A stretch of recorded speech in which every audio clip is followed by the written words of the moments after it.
नमस्कार भक्तों, आज की इस वीडियो में हम चर्चा करेंगे फाल्गुन मास के शुक्ल पक्ष की एकादशी व्रत एवं उसके महत्व के बारे में। तो आइए वीडियो शुरू करते हैं। फाल्गुन मास के शुक्ल पक्ष की एकादशी तिथि का विशेष महत्व है।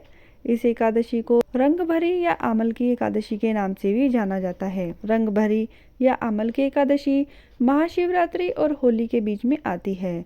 रंग भरी एकादशी के दिन भगवान श्री विष्णु के साथ साथ देवों के देव महादेव और माता पार्वती जी का भी पूजन किया जाता है। आज के दिन काशी विश्वनाथ मंदिर में भगवान शिव और देवी गौरी की विशेष पूजा की जाती है और इस दिन भगवान विष्णु और आंवले के पेड़ की पूजा भी की जाती है।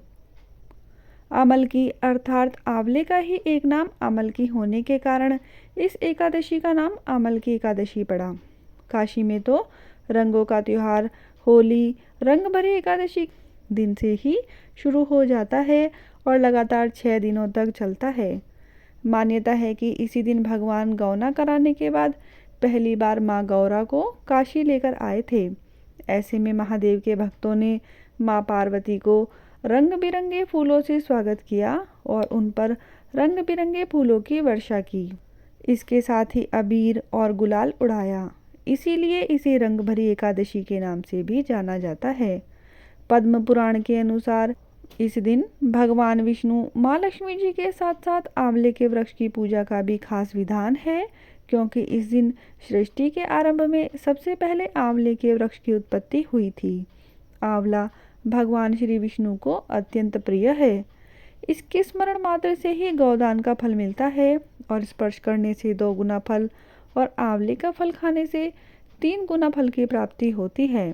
इसके मूल भाग में श्री विष्णु, ऊपरी भाग में ब्रह्मा जी, तने में रुद्र, शाखाओं में मुनिगण, टहनियों में देवता, पत्तों में वसु, फूलों में मरुदगण और फलों में समस्त प्रजापति वास करते हैं। इसीलिए यह सभी पापों को हरने वाला परम पूज्य वृक्ष है।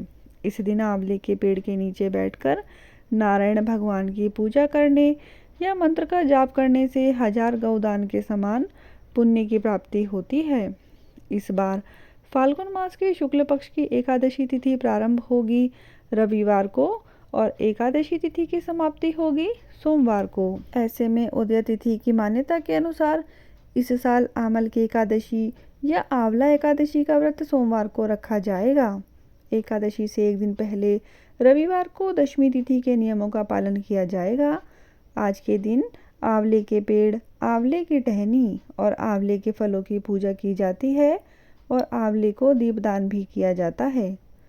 इस साल की आमल की एकादशी के दिन 3 शुभ संयोग बन रहे हैं। आमल की एकादशी वाले दिन सर्वार्थ सिद्धि योग, शोभन योग और पुण्य नक्षत्र का संयोग बन रहा है। यह तीनों ही बहुत शुभ माने जाते हैं। सुबह से रात तक रहेगा।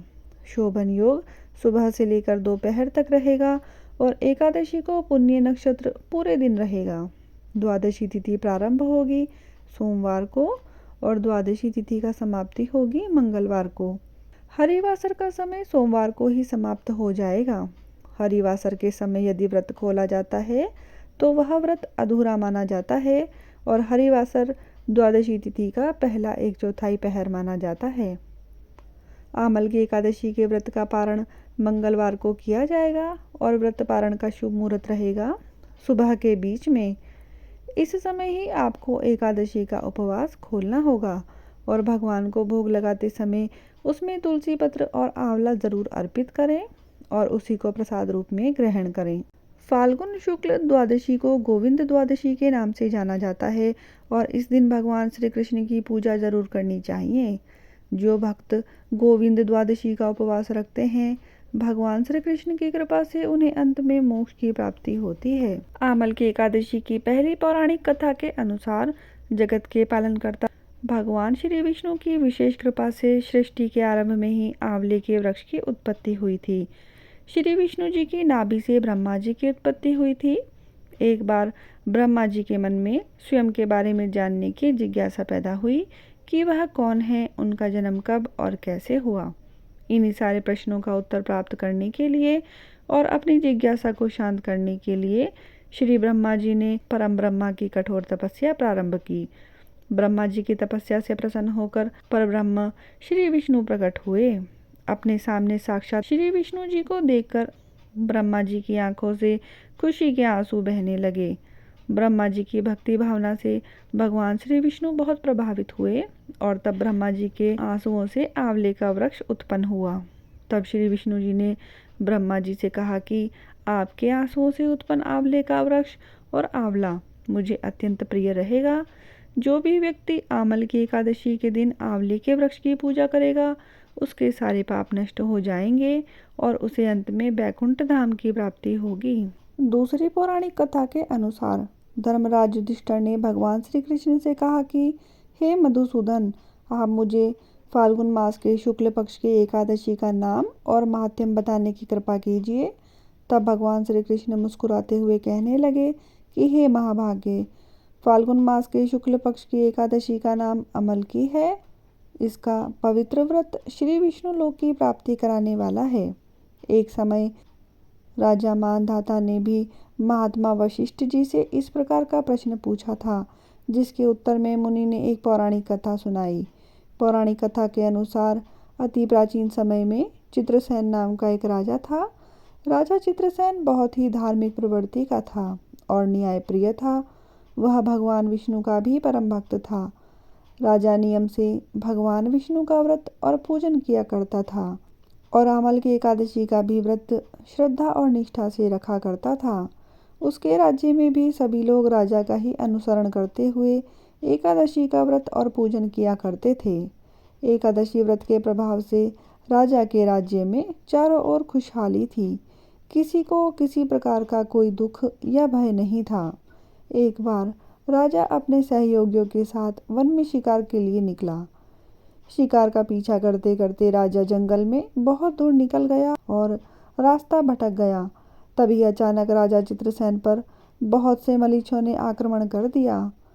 अचानक हुए इस आक्रमण से राजा हैरान रह गए। उन्होंने डटकर उन मलेच्छों का सामना किया, परंतु राजा अकेले थे और मलेच्छों की संख्या बहुत अधिक थी। उनसे युद्ध करते करते राजा थक गया और अचेत होकर गिर पड़ा। मलेच्छों को लगा कि उन्होंने राजा चित्रसेन का वध कर दिया है, किंतु यह उनकी भूल थी। जब वे राजा की ओर बढ़े तभी राजा के शरीर से एक दिव्य ज्योति प्रकट हुई और उसने पलक झपकते ही सभी मलेच्छों को मौत के घाट उतार दिया। मलेच्छों से राजा की रक्षा करने के बाद वह दिव्य ज्योति पुनः राजा चित्रसेन के शरीर में ही समाहित हो गई। कुछ समय के बाद जब राजा चित्रसेन को होश आया तब उन्होंने देखा कि उन पर आक्रमण करने वाले सभी मलेच्छ यमलोक पहुंच गए हैं। तब उन्हें बड़ा आश्चर्य हुआ। राजा के मन में प्रश्न आया कि उनकी रक्षा किसने की और इन मलेच्छों को किसने मारा। तभी एक आकाशवाणी हुई कि हे राजा चित्रसेन, तुम एक सच्चे भगवान विष्णु के भक्त हो। तुम्हारे अमल की एकादशी व्रत के प्रभाव से तुम्हारी रक्षा करने के लिए ही तुम्हारे शरीर से वैष्णवी शक्ति प्रकट हुई और उसी ने इन सभी मलेच्छों का संहार कर दिया। तब राजा ने पूछा कि हे देव, मुझे बचाने वाली वह वैष्णवी शक्ति अब कहाँ है? मैं उनका आभार प्रकट करना चाहता हूँ। तब राजा को उत्तर मिला कि हे राजन, वह वैष्णवी शक्ति तुम्हारे ही शरीर से प्रकट हुई थी, अब वह पुनः तुम्हारे ही शरीर में विलय हो गई है। तब राजा प्रसन्नता से वापस अपने राज्य को लौटकर आया और उसके बाद उसने पूरे राज्य में घोषणा करा दी कि हर कोई अमल की एकादशी का व्रत विधि विधान से करेगा और इस दिन भगवान विष्णु का पूजन और रात्रि जागरण भी करे।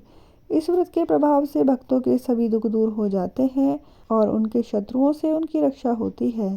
संपूर्ण तीर्थों के दर्शन से जो पुण्य प्राप्त होता है और सभी प्रकार के दान देने से जो फल मिलता है, वह सब अमल की एकादशी के उपवास करके द्वादशी तिथि को आंवले का दान देने से बड़ी ही आसानी से प्राप्त हो जाता है।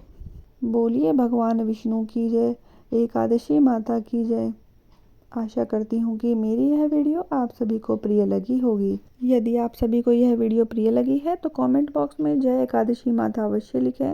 वीडियो को लाइक करें, शेयर करें और मेरे चैनल को सब्सक्राइब करना ना भूलें। धन्यवाद।